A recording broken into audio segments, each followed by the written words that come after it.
আসসালামু আলাইকুম। আশা করছি সবাই ভালো আছেন। ট্যালেন্ট পুল চ্যানেলের পক্ষ থেকে সবাইকে স্বাগত।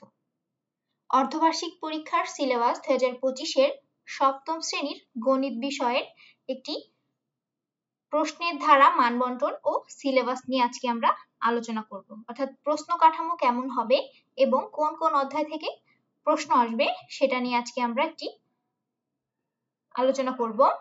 তাহলে অর্ধবার্ষিকী পরীক্ষার সিলেবাস 2025, শ্রেণী সপ্তম, বিষয় গণিত, সময় 3 ঘন্টা, অর্থাৎ তোমাদের 3 ঘন্টার পরীক্ষা হবে, পূর্ণমান 100 নম্বরের পরীক্ষা। তাহলে নিচে আমরা কি কি পাবো? প্রশ্নের ধারা, মানবন্টন ও সিলেবাস। প্রথমে আসবে সৃজনশীল প্রশ্ন, এর জন্য থাকবে 50 নম্বর। সৃজনশীল প্রশ্নে কয়টি প্রশ্ন থাকবে আমরা দেখি। ক বিভাগ পাটিগণিত অংশ থেকে 2টি, খ বিভাগ অর্থাৎ বীজগণিত অংশ থেকে 2টি, গ বিভাগ অর্থাৎ জ্যামিতি অংশ থেকে 2টি এবং ঘ বিভাগ পরিসংখ্যান অংশ থেকে 2টি করে মোট 8টি প্রশ্ন থাকবে। তাহলে মোট 4টি বিভাগ থেকে 8টি প্রশ্ন থাকবে। প্রত্যেক বিভাগ থেকে ন্যূনতম একটি করে মোট 5টি প্রশ্নের উত্তর দিতে হবে। তাহলে যে 4টি বিভাগ থেকে প্রশ্ন আসবে, প্রতিটি বিভাগ থেকে ন্যূনতম অর্থাৎ কমপক্ষে একটি করে সৃজনশীল প্রশ্নের উত্তর দিতে হবে।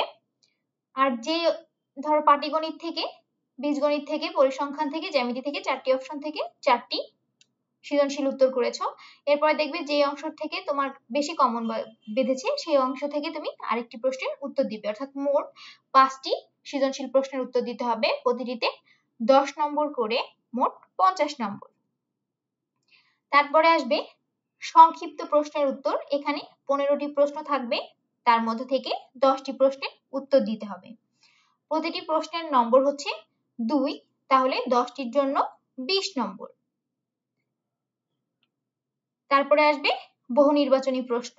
এখানে 30টা প্রশ্ন থাকবে, সবগুলো প্রশ্নের উত্তর দিতে হবে।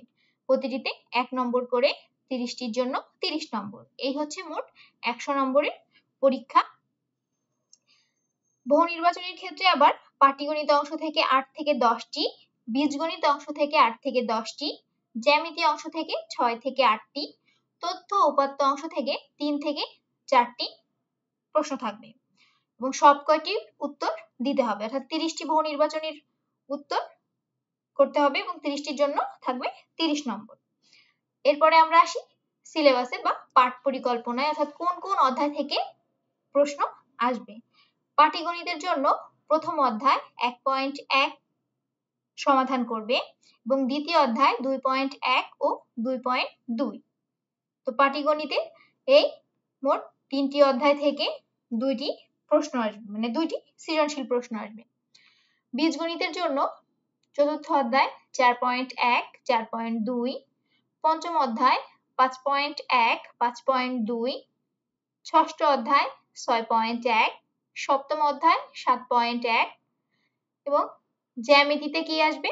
অষ্টম অধ্যায়, নবম অধ্যায়ের 9.1, দশম অধ্যায়ের 10.1 আর পরিসংখ্যানের জন্য একাদশ অধ্যায়। এই পরিসংখ্যানের অধ্যায়টি তোমরা ভালো করে করবে, এখান থেকে 2টি প্রশ্ন আসবে। একটি তো তোমাদের করতেই হবে, আর যদি তোমরা ভালো করে প্রস্তুতি নাও এখান থেকেই তোমরা কিন্তু 2টি প্রশ্নের উত্তর করতে পারবে, আর বাদবাকিগুলো থেকে এক একটি করলে মোট 5টি হয়ে যাবে। তাহলে এই যে সিলেবাস, এই যে অধ্যায়গুলো, এই অধ্যায়গুলো তোমরা ভালো করে প্র্যাকটিস করবে এবং এই অধ্যায়গুলোর মধ্য থেকেই তোমাদের অর্ধবার্ষিকীর পরীক্ষার প্রশ্ন হবে।